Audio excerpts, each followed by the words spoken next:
Hello Enchanted Ones, and welcome back.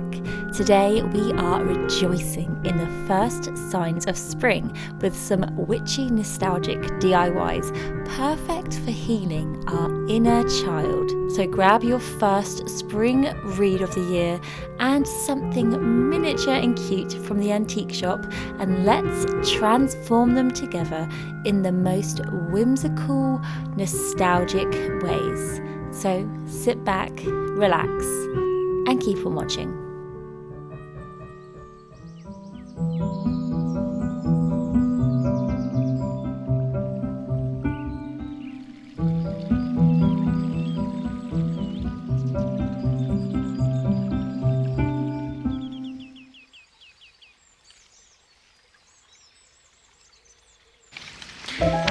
Hello, Enchanted Ones. Happy March. Oh my gosh, I cannot believe it's March. It's currently March 2nd, and look at this glorious day. That's just my script. It's honestly, I think it's like the fourth nice day in the year. It feels like spring. I have this beautiful, sweet smell in the air, and it's bringing back so many memories. It's making me feel so free, and I thought today would be the best time to come to the ancient fairy kingdom, because look at it. It's running free, it's clear, and it just has these tiny little sprouts everywhere. Spring is here. This March and in this video, I would really love, as usual, to honour my inner child, but also this sense of nostalgia that spring brings. Spring comes back every year, and after the winter season, it's always like this feeling of freedom, stepping out of your house and running and being like, wow, I'm awake and I'm ready to embrace what this life has to offer now in the spring and outside. So here I am doing just so, and I've got a few fun DIYs in this video that I've already done. So this is the future me, all very much nostalgia. And the first thing I got was a book that I wanted to read this spring. I've already seen this film 1,000 times, something that I really resonate with, A Little Princess. It's about this girl who has a very vivid imagination, and people try to take it away from her. That's not good. Anyway, I have the book. Unfortunately, the book is pink.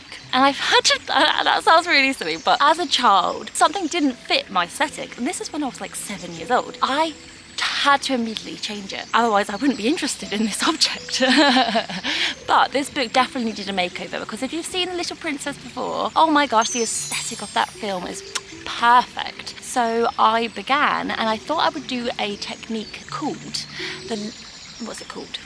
It's like a leathering effect, but it's different. It's more like an embossing fabric effect, and it's pretty cool. So the first thing I did was strip the book of its original cover, carefully though, because I do feel a little guilty about ruining this cover, but I'm sure I can reuse this at some point in another craft. I then wrapped the shell of the book with a piece of card, gluing them with a glue gun around both sides of the book, but leaving it to curve in the middle of the book. To get it to shut tight, you'll need to make a little indent by running your nail along the top left edge and then cutting it to size. Before I got to work on this book makeover, I drew a design of the final product to help with the measurements. I wanted there to be a regal frame around the edge of the book. First transferred this design around the edge of the book, but then also onto some craft foam. So craft foam will help so much to emboss your book at these beginning stages. In the centre of the book, the design was a girl looking out of a window, giving the sense of freedom and hope. So I taped the design to craft foam to restrict movement, before then using a craft knife to gently emboss the image without cutting all the way through. Now I cut it out where it needed to be cut out fully. Who is this then? Oh, okay. Oh, you're so lovely.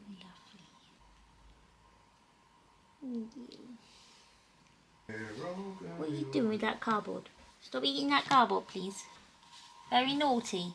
and glued all the pieces onto the front before realising I had actually made a terrible mistake.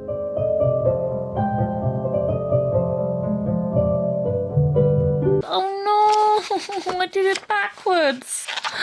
Oh God. Right, okay, be right back. Okay, sorted. Right, it's now time to cover this book. I've got some fabric that I'm going to cover it with and using PVA glue too. To cover the cover, I'm using this dark green cotton fabric. You always want to make sure the fabric is a little lighter than the shade you want it to be, as it will dry much darker. The idea now is to build up small patches of PVA in the centre of the book and working it with a paintbrush, gluing more glue on top, but also using the stick end of the brush to push the fabric into all the little nooks and crannies you've created. It's quite a messy process, but keep adding more glue underneath and then on top, and it will have the most beautiful effect when it's dry. I did this though in 3 stages, leaving each side to dry before I continued on. I did the front cover, the side of the book, and then the back. It may seem tedious, but oh my goodness, it is worth it.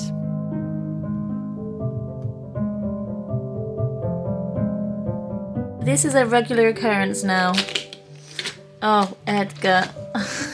I then cut away any excess material, leaving a few centimetres overhanging, and let it to dry fully. To get a clean folding edge on your book, I then glued the folded fabric around to the back of the covers, still gluing on top for the fabric to be more mouldable. To neaten this up further, I added a folded A4 piece of vintage paper to act as the end paper and to cover any of my sins. And in the middle portion, I pre-glued the fabric and tucked it into the book, avoiding getting glue on any of the pages. Now I just needed to let it dry before I painted it.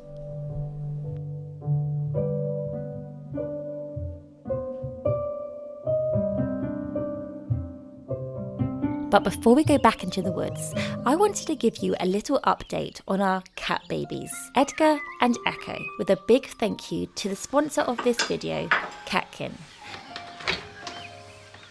Gobble today, guys. You want some gobble? I think gobble will be good. They're nearly 8 months now, and I cannot believe it.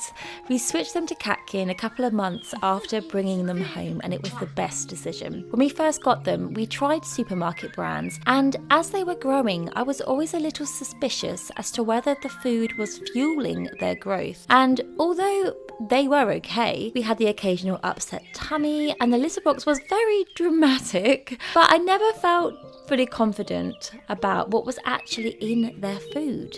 Catkin is fresh food made with 100% real meat, gently cooked and vet formulated, stored in the fridge and served fresh, which feels far more aligned with what cats need as true carnivores. They've now been on Catkin for about 5 months, just the fresh meals with no dry biscuits, and I honestly thought they needed dried food because I just assumed they'd be ravenous without it. But turns out their little bellies are completely full after their meals.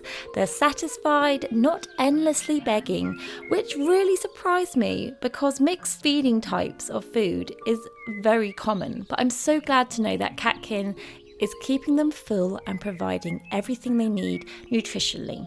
The changes have been so reassuring. Their coats are unbelievably shiny. We've had 0 upset tummies, and the litter box genuinely doesn't smell anymore. But the biggest thing is their energy. They play like mad. Edgar is obsessed with his little toy balls and will chase them endlessly around the house, and Echo's favourite toy is, well, anything that isn't a cat toy. A scrap of cardboard or a bit of packaging is perfect for her. They are completely mad.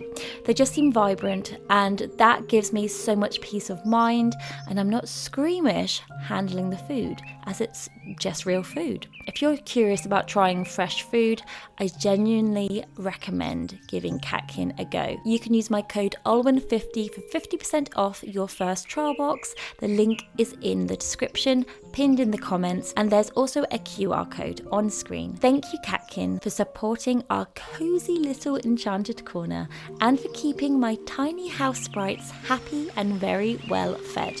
Now, back to the ancient fairy kingdom.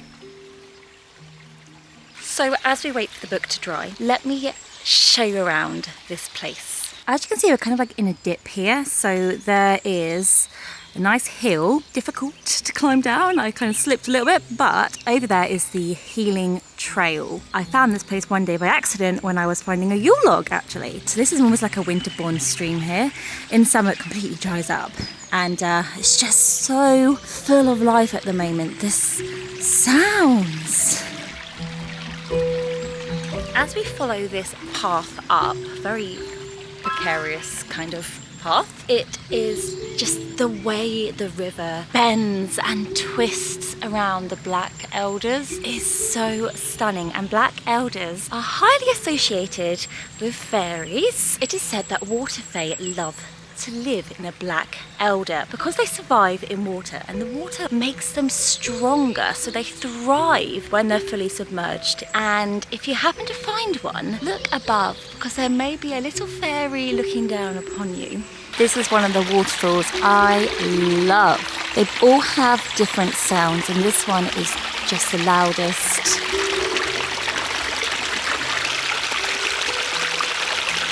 This is like a cave sort of waterfall, isn't it? The fairies can like bathe and give themselves a little shower inside. I love the different sounds. I never really thought about that before. Different waterfalls have different sounds. Although I'm not gonna lie, huge waterfalls, I just get really freaked out by them because they're so big. I went to St. Nectan's Glen last year and I was the only one down there. And although it was so magical, I was terrified of the sheer amount of water going through. Yeah, I gotta look into that, I think. Ooh, look at this black elder, the way it's like eroding. It's so cool.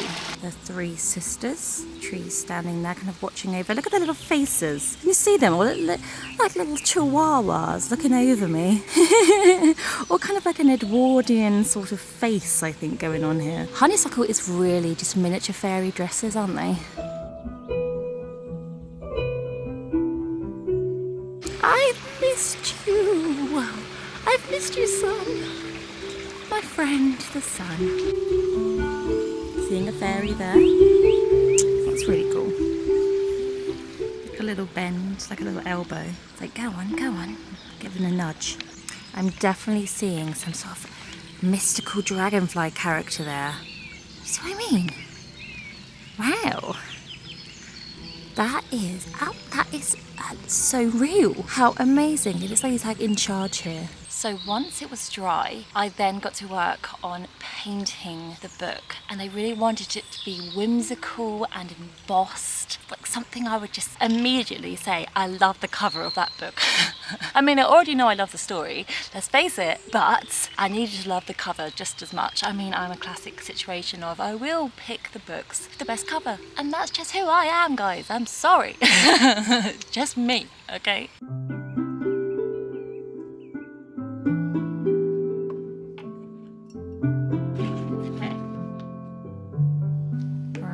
Gold, green, black, rosy gold, white, maybe. Okay. I decided to watch The Little Princess whilst painting the book, and believe me when I say that this took the whole film for me to complete painting it. I painted it with 3D fabric paints, which have beautiful pigment but are a little fiddly to use and build up. I also wanted to create an embossed gold leaf effect. There are so many different types of books you could give this embossed makeover to. A book of shadows, a secret diary, or even a box. And these could all be inner child themed. Create and make over an inner child box by filling it with different childhood toys, scents, or nostalgic items that you can look through to fill your inner child with joy. Or perhaps create a diary for your inner child to draw how they feel. I love doing this, and it's usually lots of different smiley and sad faces and stick people. But when I was young, I did have a diary, and I still have it.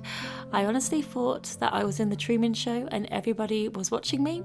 And I feel for little me. There was a theme that did run through the diary though, and it was the biggest secret that I kept my whole life until about 7 years ago. And I feel like I need to share it with you today.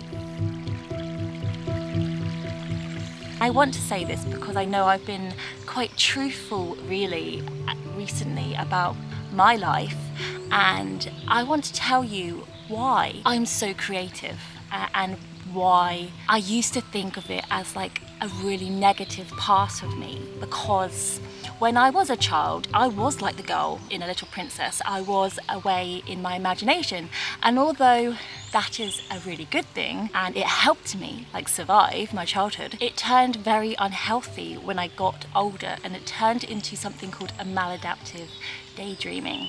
And I would waste hours and hours, up to 12 hours of my day in a different world, in my world that I created, and it was really lovely, and I had amazing like powers or whatever, and I could do amazing things, but it was my secret. Like nobody knew that I was off on this world. Everyone thought they saw me and thought I had a personality like on the outside, because I projected my personality on the outside, but on the inside, it weren't there. On the inside, it was my daydreams. And for years, I was like, I'm so worried I'm going to daydream again. I'm so worried I'm going to be imaginative again. And like, what do I do if I wake up then just start daydreaming again? Because it would happen like that. And only recently, and through like thousands of pounds of therapy, I have realised that it's an amazing thing when I understand it anyway. So I'm not maladaptive daydreaming now, and I won't do ever again. But what it has left me is this beautiful, amazing imagination, and that's something that is me. That is who I am, and I can use it in lots of different ways now. And one of them I want to show is on the outside, as opposed to this world on the inside that was unhealthy. So yeah, that's the reason why I love The Little Princess, and that's my secret with you. Shh. That secret used to be written in my diary when I was younger. I was like, I love daydreaming about rock stars, and they fall in love with me and they love me. So if you have anything similar to that, let me know. But yeah, I thought it'd be a really good time to share that with you, because you know, I'm not afraid of that anymore, and that is a part of me, and I'm honouring that part of me. And you know what? It saved me from so many things that I could have seen that I didn't see. So thank you, daydreaming. You've done me well.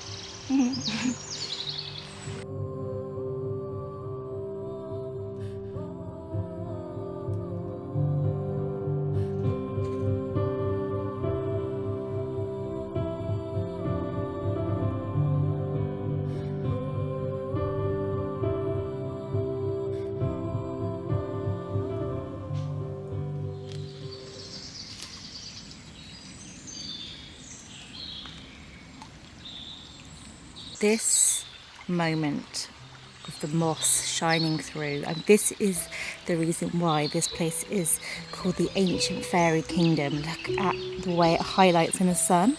It looks so lost and ancient, and I'm not going to go over there because I think that that's where they live.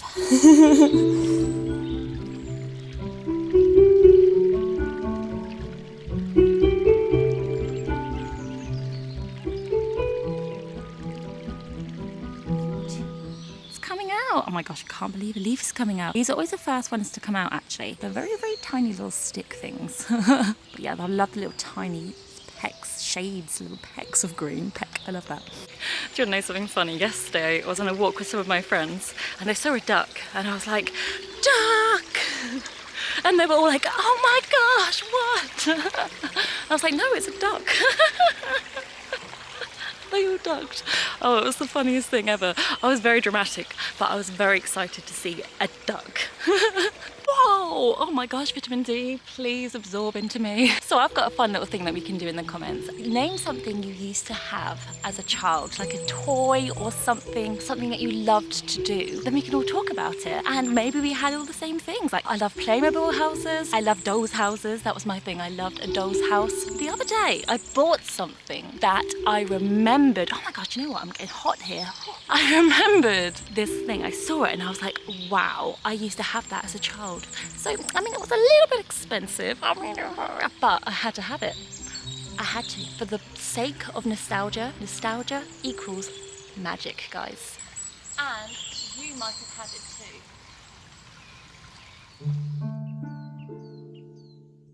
Now you're both on there. What am I going to do with yous?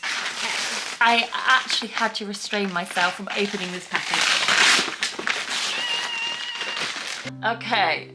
This is it. Oh my gosh. I'm so excited. This is my fashion wheel.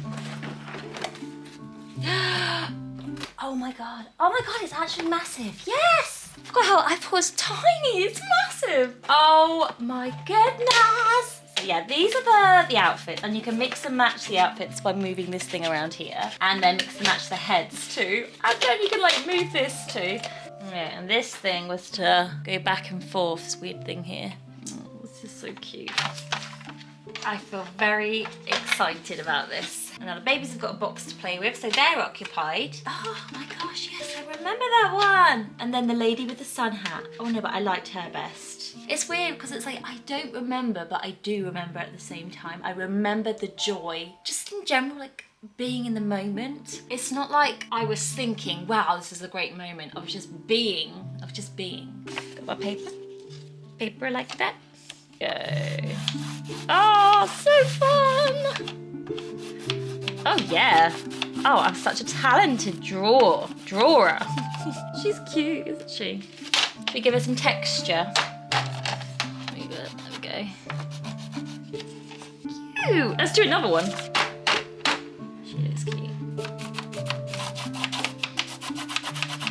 Oh, she's cute. She's cute. Oh, Posh Spice vibes. Okay. Too much of something is bad enough. Texture on her boots. That's a cute one. Love that one. Don't you understand? Something's got a hold of me. My mum used to get out her Bunty magazines and you could dress up all the little figures on the back. Oh, that was so fun. Satisfied. Okay, shush. So yeah, something came over me. I got a Spice Girls song in my head and I just went full inner child, creating some sort of dance routine. It was amazing, completely in the moment, and I felt like a child getting my first CD player in my room. I can tell you that it was liberating and I felt light and energized all day.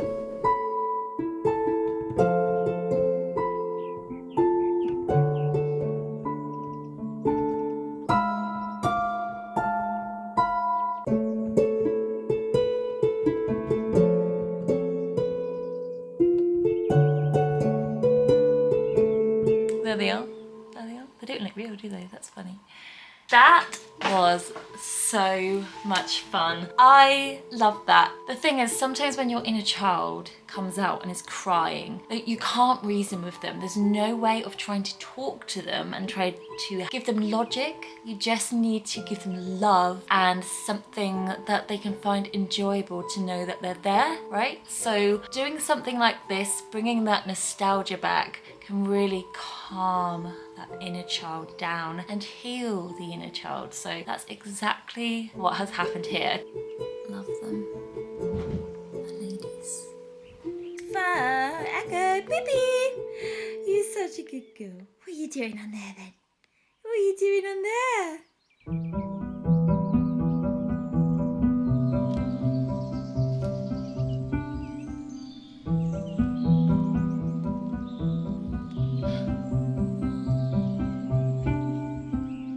Look what I found. Oh my word, it is the tiniest little thing. Oh, so cute. Oh, that'd be perfect on the mini bureau. Mini bureau, I hear you ask? What's this mini bureau? Well, I found something a couple of weeks ago. Actually, it was on my birthday. I found it in the antique shop and I said to myself, oh my goodness, I know exactly what to do with this. I was like, this is the start of something. Making over miniature things.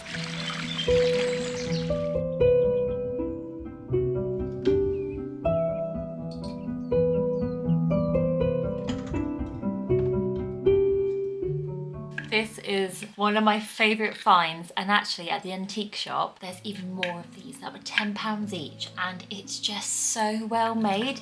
It's just the cutest little fairy dollhouse bureau, and it's got these little drawers, usable drawers, but it has got something in this drawer which I did get out. I put it back in and now it's stuck in there. So I'm gonna have to try and find a way to hinge that out, which is so annoying because I don't want to break it.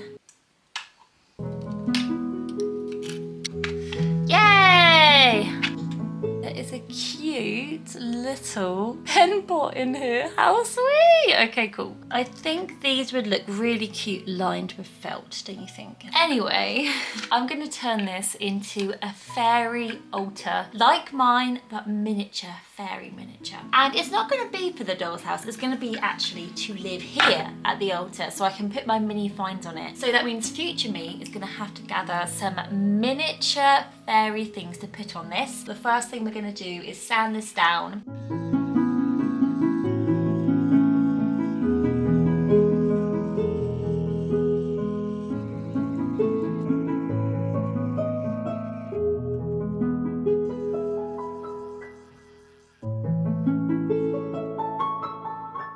It's weird because on camera it looks so big, and then I put my hands on it and I'm like, oh yeah, it's mini! Then I got to work painting the bureau, and for this I diluted some brown acrylic paint.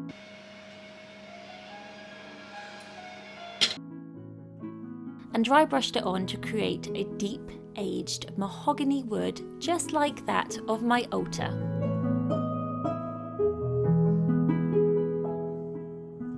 Whilst this dried, I started thinking about the miniature items that I wanted at the bureau, and of course, one of them was going to be a book. In fact, perhaps a miniature version of my bigger book that I'd been working on. So I binded some miniature folded pages of vintage paper together with a glue gun.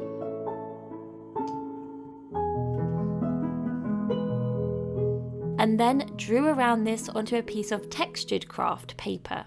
Painted this the deep green, cut it out, stuck the binded pages to the centre and then folded the cover around it, cutting it to neaten. Oh my goodness, why haven't I made a miniature book before? It was so easy. I definitely need an entire fairy library now. I then PVA'd the inside of the drawers and cut out small pieces of felt to line them with for a fancy look.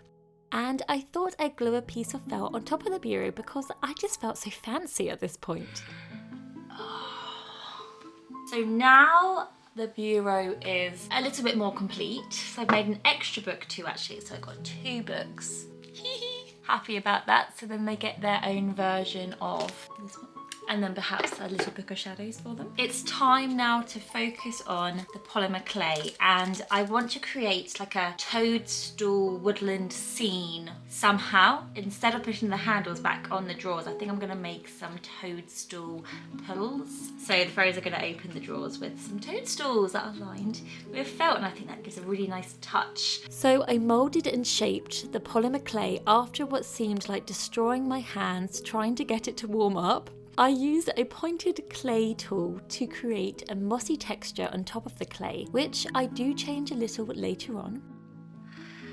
This is hard to knead the smallest little bit. Oh, it's so difficult, but it's a good colour. That's all I can say.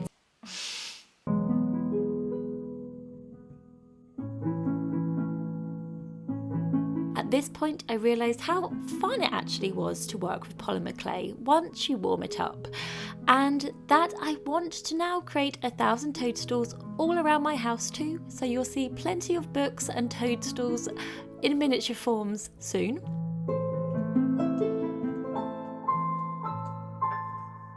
I then went in and added a darker shade of green on the moss to add more dimension and continued to add texture until I was satisfied with this carpet of moss.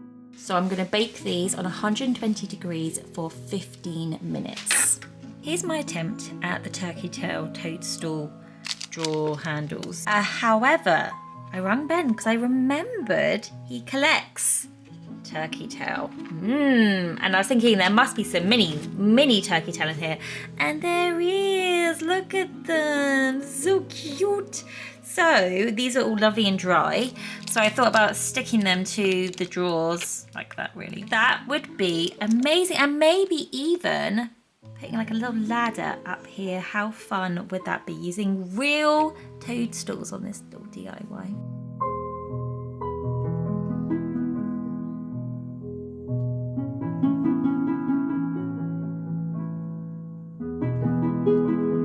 Look, they work. I can't believe it works.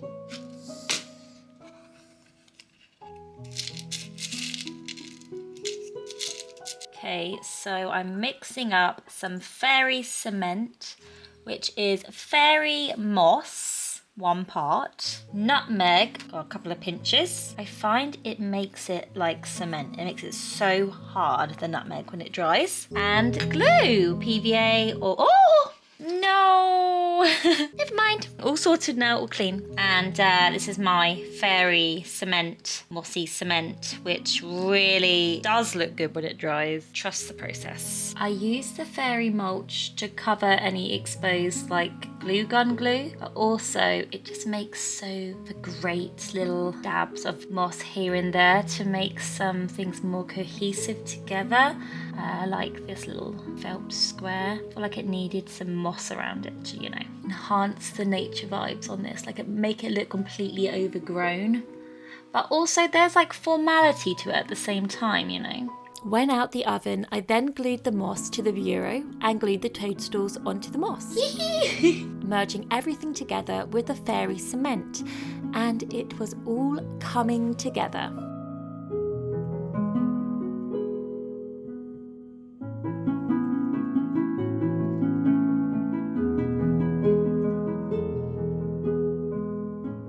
I feel like this silver birch will make a fantastic little scroll. How cute. It's nearly done. Just need my mini nature and, oh, just put the final touches in. I'm so excited. Where's my mini scroll gone? Oh, it's on the floor. Scrolly. I started at 10 and it's now 6. Done my 8-hour shift of crafting.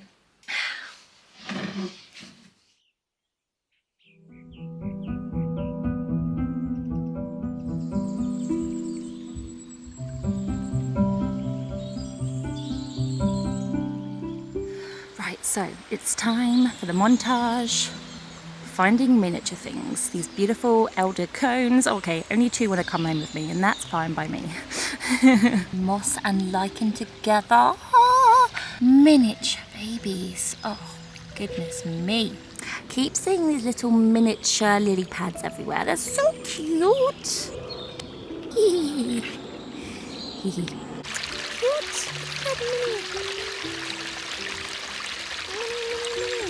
Whenever I get moss or find moss like this, I'm like, I've hit the jackpot.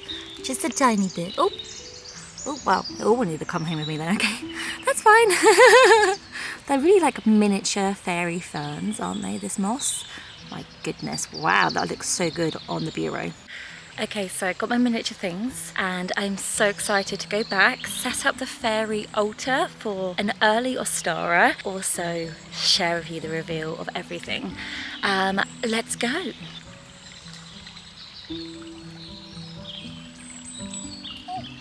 Bumblebee. Bumblebee's waking up.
Okay, I have a few things to finish off on the book. One is I want to change the bookmark because it's just this black thread, and I've got some tassels. And another one is I feel like there's a space here for something. I was thinking about creating a sigil to honour my inner child and pop it on the book like a secret, like a little, you know, message between me and my inner child, so she knows that I see her. Let's create the sigil first. So when you write a sigil, you need to cross out all the vowels, including Y's and any repeated letters.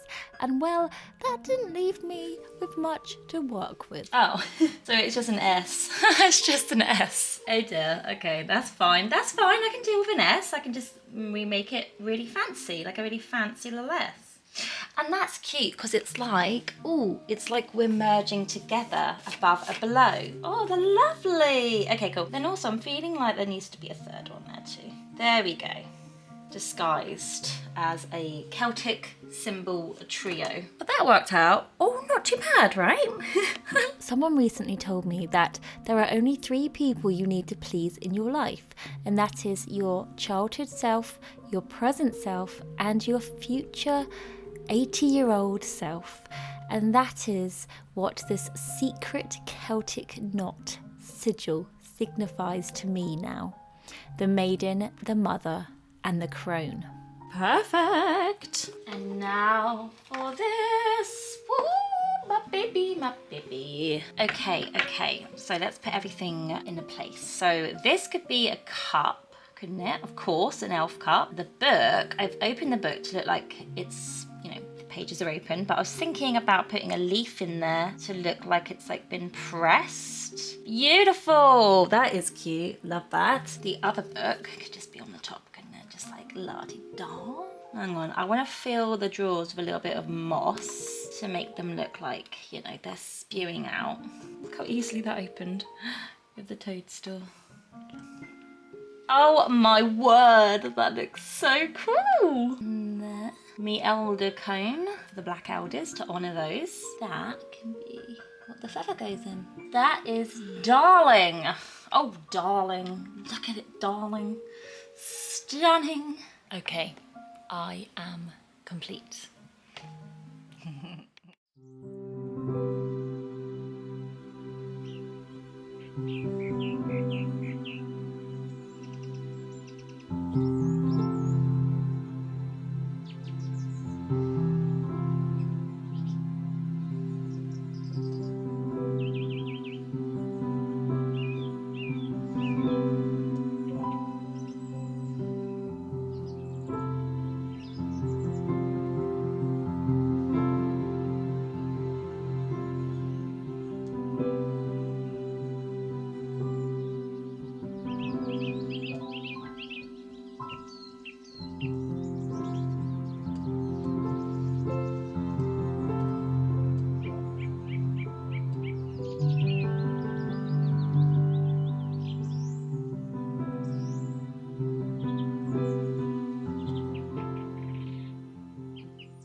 I love what I've done. I cannot fathom how good this book particularly has turned out. Great method, highly recommend. It's very, very sturdy. And the bureau, I just like feel like I need to like shiver every time I think about it because it is so cute, and I'm excited to make it over every time I make my ultra over for the season, because why not? You know, I always find mini things but then I put them away. So now I've got somewhere to display those mini things, and then I can just shut this back up so the cats do not get them. I hope you have enjoyed this video. I will leave some other inner child videos down in the description, because this time every year I always do a nostalgic video, whether it be the secret garden or just self-love in general, and I think that it's really fun to do that this time of year, especially after winter, because it's revitalizing and there's new, it's like new, you know, this is the new year for me. So Enchanted Ones, I hope you have enjoyed the video. Sometimes we just need to get away and we need to use our imagination and be taken somewhere where we feel safe. All my love. Alwyn. If you didn't see this, I recommend you watch A Little Princess and then look at this, because they have a house and it is stunning, okay? So you watch it and you tell me what you think, okay?